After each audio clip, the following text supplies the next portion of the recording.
महाराज की चाल, जो जिंदगी आपकी हो रही बेहाल वो समझ जाएगी, हो जाएगी खुशहाल। नमस्कार प्रिय वृषभ राशि के दर्शकों, आज हम जो राहु महाराज की चर्चा करने वाले हैं डिग्रियों पर, और राहु महाराज की चाल, जो लोग राहु महाराज की चाल को नहीं समझ पा रहे हैं वो इस समय पर बर्बाद हो रहे हैं, क्योंकि राहु महाराज इस समय चरम सीमा पे चल रहे हैं। एक तो अपने नक्षत्र सतविषा में चल रहे हैं और दूसरा चरम सीमा पर, अर्थात जो राहु महाराज की डिग्री चल रही है वो 16 डिग्री में इस समय पर चल रहे हैं। और देखिए, मैं आपको एक एक चीज ऐसी आपको बताने वाला हूं राहु महाराज की, कि जो जीवन में कुछ 5 दिसंबर तक वो समय आपके पास है कि कुछ भी आप राहु महाराज से ले सकते हैं, किंतु राहु महाराज की चाल को समझना बहुत जरूरी है। ध्यानपूर्वक देखिएगा, थोड़ी देर का प्रोग्राम होगा लेकिन आपके आज से ही आपकी जिंदगी राहु महाराज बदल देंगे। क्योंकि अगर कोई बहुत जल्दी आपको ऊंचाइयों पर पहुंचा सकता है, बहुत जल्दी अगर आपको कोई सक्सेस कोई ग्रह दे सकता है, तो वो सिर्फ राहु महाराज हैं। जिन लोगों को परेशान कर रहे हैं राहु महाराज, जो राहु महाराज की मैंने डिग्रियां निकाल कर रखी ना पूरा दिसंबर तक, देखिए फरवरी इस समय पर फरवरी के महीने में 16 डिग्री की, मार्च के महीने में 14 डिग्री, अप्रैल के महीने में 13 डिग्री, मई के महीने में 12 डिग्री, जून के महीने में 09 डिग्री, जुलाई के महीने में 08, अगस्त के महीने में 06, सितंबर के महीने में 05, अक्टूबर के महीने में 03, नवंबर के महीने में 01 और दिसंबर में 00 डिग्री। ये राहु महाराज की डिग्रियां हैं। अब जो लोग राहु महाराज की चाल को नहीं समझ पा रहे हैं उन पर किस तरीके की परेशानी आ रही है वो ध्यान से सुनिएगा। अगर आपके ऊपर भी अगर ये परेशानी आ रही है तो समझ जाइए आप राहु महाराज की चाल को नहीं समझ पाए। तो राहु की चाल क्या है वो भी हम आपको समझाएंगे। देखिए, आपके कौन से भाव राहु महाराज जो आपके विद्यमान है, वो आपके विद्यमान हैं कौन से भाव? आपके जीवन में कर्म भाव, आपके व्यापार क्षेत्र, आपके व्यवसाय के क्षेत्र, आपके पिता के स्थान पर राहु महाराज विद्यमान हैं।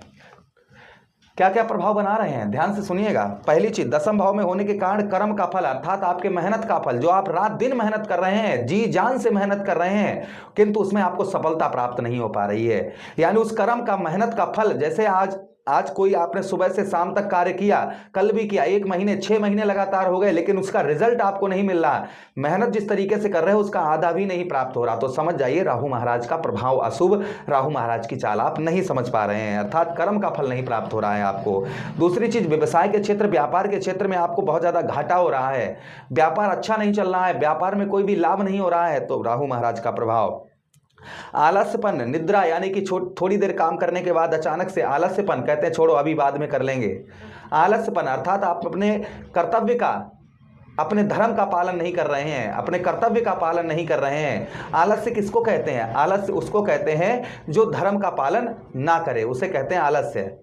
जो आप लेटे हैं, आपका कर्म क्या है, आपका धर्म क्या है करने का, इस समय आप क्या करेंगे? आप तो बैठे हैं लेकिन कुछ ना कुछ तो काम पड़ा होगा ना, उसको आप इग्नोर कर रहे हैं, अर्थात आप धर्म का पालन नहीं कर रहे हैं, अर्थात आलस्यपन उसी को कहते हैं। तो अर्थात आप कर्म का, अपने धर्म का पालन नहीं कर पा रहे हैं, जिसके कारण आपको आलस्यपन। दूसरी चीज, यश की प्राप्ति नहीं, अर्थात समाज के अंतर्गत जिस तरीके से मान सम्मान प्राप्त होना चाहिए, जिस तरीके से सम्मान मिलना चाहिए, उस तरीके से सम्मान नहीं मिल पा रहा, यश की प्राप्ति नहीं हो रही। आर्थिक स्थिति में भी कहीं ना कहीं कुछ ना कुछ प्रभाव पड़ रहा होगा आपके, तथा विद्या के क्षेत्र, विद्यार्थी गणों के लिए भी कहीं ना कहीं मेहनत कर रहे होंगे, लेकिन रिजल्ट जो है ना वो उत्तम नहीं मिल रहा होगा। राजनीतिक क्षेत्र में भी आपको मान सम्मान की प्राप्ति, और राजनीतिक क्षेत्र में भाग दौड़ बहुत ज़्यादा कर रहे होंगे, किंतु राजनीतिक क्षेत्र में कोई भी सक्सेस, कोई भी सफलता, कोई भी यश नहीं मिल पा रहा होगा। अब यहाँ की तो बात छोड़ दीजिए, राहु महाराज आपके धन भाव, आपके परिवार भाव को देख रहे हैं। परिवार भाव को देखने की वजह से, धन भाव को देखने की वजह से धन का अभाव बहुत ज़्यादा खराब चल रहा होगा। थोड़ी देर चाहे मोबाइल चलाना, चाहे किताब पढ़ना, चाहे कुछ भी कार्य करना, आंखों में दर्द, आंखों में आपके पेन बहुत ज़्यादा होता होगा, या सूजन, चेहरे पर सूजन, ये चीज़ें आपके साथ हो सकती हैं। उसी के साथ ही साथ आप बहुत ज़्यादा झूठे वादे लोगों से कर रहे होंगे कि आज ये काम करेंगे, कल वो करेंगे, ऐसा करेंगे, वैसा, लेकिन आप एक भी अपने वादे पर, एक भी अपने जो प्रॉमिस करते होंगे उन प्रॉमिस पर आप खरा नहीं उतर पा रहे होंगे। उसी के साथ ही साथ में परिवार का भी आपको पूर्ण तरीके से सपोर्ट नहीं प्राप्त हो रहा होगा, परिवार की ओर से कोई भी लाभ आपको उत्तम अच्छा प्राप्त नहीं हो रहा होगा। पैतृक धन, पैतृक भूमि का भी आपको कोई भी लाभ या कोई भी सुख आपको प्राप्त नहीं हो पा रहा होगा। अगली, आपके चतुर्थ भाव पर दृष्टि पड़ने की वजह से सप्तम दृष्टि से के देखने, एक तो पिता का, आपके पिता की हेल्थ बहुत ज़्यादा खराब चल रही होगी, पिता के ओर से कोई भी मान सम्मान नहीं प्राप्त हो रहा होगा, या फिर पिताजी का आप व्यवसाय करते हैं वो आपका अच्छा नहीं चल रहा होगा। दूसरी चीज़, माता का भी स्वास्थ्य नहीं अच्छा ठीक होगा आपको, और माता के साथ ही साथ में ध्यान दीजिएगा यहाँ पर पैतृक भूमि पैतृक धन का लाभ भी आपको नहीं मिल पा रहा होगा। उसी के साथ ही साथ में पढ़ाई लिखाई में भी कोई भी लाभ आपको उत्तम अच्छा प्राप्त नहीं हो पा रहा होगा।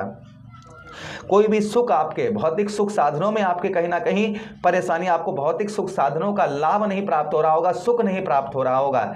ये भी प्रभाव कहीं ना कहीं राहु महाराज का और आपके ऊपर आपको देखने को संभवतः ही मिल रहा होगा। उसी के साथ ही साथ में अगली दृष्टि आपके षष्ठम भाव को देखने की वजह से आप पर हो सकता है कर्ज से आप बहुत ज्यादा परेशान चल रहे होंगे, कर्ज से रिलेटेड बहुत ज्यादा आपके जीवन पर परेशानियां चल रही होंगी, शत्रु बहुत ज्यादा क्रिएट हो रहे होंगे, नए दुश्मन आपके बन रहे होंगे। साथ ही साथ में इस समय है ना, आप एक चैलेंज, आप अपने चैलेंज, लोग जो है ना आपसे बहुत ज़्यादा चैलेंज करते होंगे और आप उन चैलेंजों को पूरा नहीं कर पा रहे होंगे। प्राइवेट सेक्टर में जॉब अगर आप करते हैं तो भी कहीं ना कहीं बहुत ज़्यादा वहाँ पर भी आपके परेशानियों का आपको सामना करना पड़ रहा होगा। तो ये कहीं ना कहीं राहु महाराज का अशुभ प्रभाव, जो लोग राहु की चाल को नहीं समझ पा रहे, राहु महाराज जिस तरीके से आपको देना चाहते हैं उस तरीके से आप समझ नहीं पा रहे, जो लोग समझ नहीं पा रहे उन लोगों को ये परेशानियां आ रही हैं। फिलहाल में अगर राहु आपकी कुंडली में खराब है तो जिस तरीके से हमने डिग्री लिखी हुई है, जैसे फरवरी मार्च अप्रैल मई जून जुलाई अगस्त यानी दिसंबर तक जैसे इनकी डिग्रियां कम होती जाएंगी वैसे ही इनका अशुभ प्रभाव भी आपके जीवन से कम होता हुआ जाएगा। अब ध्यान से सुनिए, राहु की चाल आपको, आप राहु महाराज की चाल से कैसे बच सकते हैं। राहु महाराज के आप भाई उस चाल में फंसे हुए हैं ना, तो उस चाल से कैसे बचोगे। तो देखिए दसम भाव, यहाँ पर सबसे पहली चीज, भाई आप कोई काम कर रहे हैं, ठीक है, अब उसमें आपको कुछ मिल नहीं रहा है और आप उसी में अपनी जिद लगाकर कर रहे हैं कि नहीं करेंगे तो यही कार्य करें हैं, तो आप रॉन्ग हैं।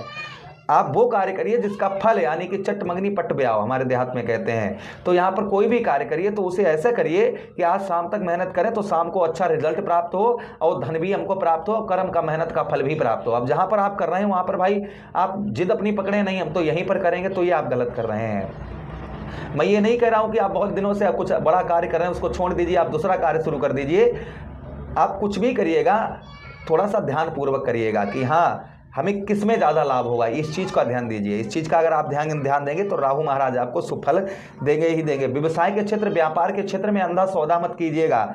उसी के साथ ही साथ आलस्यपन, अपने धर्म का ध्यान रखिए कि आपको धर्म आपका क्या कहता है, आपका कर्तव्य क्या है, तो आपको आलसपन नहीं आएगा। आप अपने काम पर ध्यान बहुत ज़्यादा फोकस बनाकर रखेंगे। उसी के साथ ही साथ समाज, देखिए इंसान ऊपर कैसे उठता है, नीचे देखकर। अगर सीढ़ियां इंसान चढ़ता है तो कैसे, नीचे देखकर। तो अपने से छोटों लोगों का सम्मान करना शुरू कर दीजिएगा। आप अपने छोटों से छोटे लोगों का सम्मान करेंगे तो वो लोग आपका सम्मान करेंगे, जिससे आपको समाज में आपको सम्मान प्राप्त होगा ही होगा।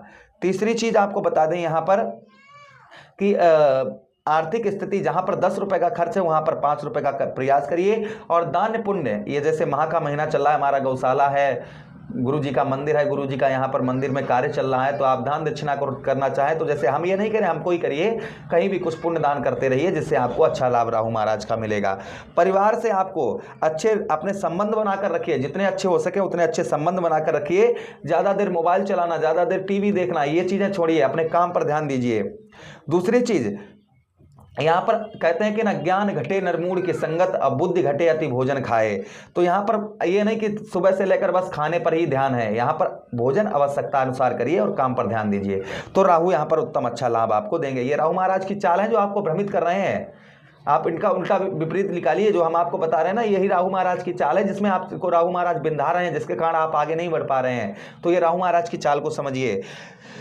चतुर्थ भाव, माता के और पिता के हेल्थ का ध्यान रखिए, उनसे जितने अच्छे हो सके उतने अच्छे संबंध बनाकर रखिए। भाई ये सब आप करेंगे ना तो राहु महाराज भी सोचेंगे ये व्यक्ति अच्छा है, इसको अच्छे ही फल देना चाहिए, तो आपको अच्छे ही फल प्राप्त होंगे। उसी के साथ ही साथ में मेहनत आप करते रहिए। फिलहाल में जो शुभ फल आपको प्राप्त होंगे, पैतृक भूमि और पैतृक धन का तो लाभ होगा ही होगा, सुखों में भी आपकी वृद्धि अवश्य ही होगी। उसी के साथ ही साथ अनावश्यक कर्ज नहीं आपको लेना है। अपने नौकरी में जहां पर परेशानी चल रही है कोई बात नहीं, वहां पर अच्छे रिलेशन बनाकर रखिए। धीरे धीरे जैसे इनकी डिग्रियां कम होंगी तो अपने आप ही वो लोग आपकी ओर आकर्षित होना प्रारंभ कर देंगे, अच्छे व्यवहार आपसे करना प्रारंभ कर देंगे। साथ ही साथ में आवश्यकता के अनुसार कर्ज लीजिए, ये नहीं कि अपने सुखों को पूरा करने के लिए गाड़ी घोड़ा मोबाइल अच्छा लेना, इन सब चीज़ों के लिए कर्ज आप ले रहे हैं तो ये स्टॉप कर दीजिए। उसी के साथ ही साथ में व्यर्थ किसी से शत्रुता मत लीजिएगा, ट्रैफिक नियमों का पालन करके चलिएगा। नशा अगर आप किसी प्रकार का करते हैं तो उसका त्याग पत्र कर दीजिए। अगर ऐसा आप करते हैं तो देखिए यही जो मैं बताया ना आपको, यही राहु महाराज की चालें हैं, जो चालें आप पर चली जा रही हैं किंतु आप उनको समझ नहीं पा रहे हैं। बस यही चालें समझ जाइए, आपके जीवन का सुधार यही राहु महाराज आप लिख कर रख लीजिए, आपको शुभ फल मिलना प्रारंभ हो जाएगा। आप अपने कार्य में आगे बढ़ना आप प्रारंभ कर देंगे। अच्छा, राहु महाराज को स्ट्रांग करने के लिए, मजबूत करने के लिए क्या करना चाहिए? कच्चे कोयले को, जैसा हम हमेशा ही बताते हैं, एक शुभ से सबसे शुभ उत्तम प्रभाव, जिससे शुभ प्रभाव आप पर राहु महाराज का पड़ता है, कच्चे कोयले को ऊनी कपड़े में रखकर, कपड़ा नीला हो या काला, उसमें रखकर सर से 7 बार एंटी क्लॉकवाइज करके उल्टा घुमाकर बहते हुए जल में प्रभावित करिए, प्रथम। दूसरा आपको क्या करना है? दूसरा आपको जो करना है वो आपको ये करना है, शनिवार के दिन या बुधवार के दिन करिएगा। आप शिवलिंग पर धतूरे का पुष्प और धतूरा चढ़ाइए, इससे भी राहु महाराज का प्रभाव उत्तम अच्छा रहता है। राहु महाराज के मंत्रों का जप करिए, ओम राहुवे नमः। या अगर राहु महाराज को आप राहु शांति जप करवाना हमसे चाहते हैं तो आप हमसे भी राहु महाराज को शांत करने के लिए आप हमसे भी जप करवा सकते हैं। तो आशा कर रहे हैं प्रोग्राम काफ़ी अच्छा लगा होगा। लगा है तो लाइक कर दीजिएगा, चैनल को सब्सक्राइब कर दीजिएगा। यह प्रोग्राम अपने मित्र यारों के पास शेयर कर दीजिए। हमें आदेश दीजिए, किसी अन्य प्रोग्राम में पुनः भेंट करेंगे। तब तक के लिए राधे।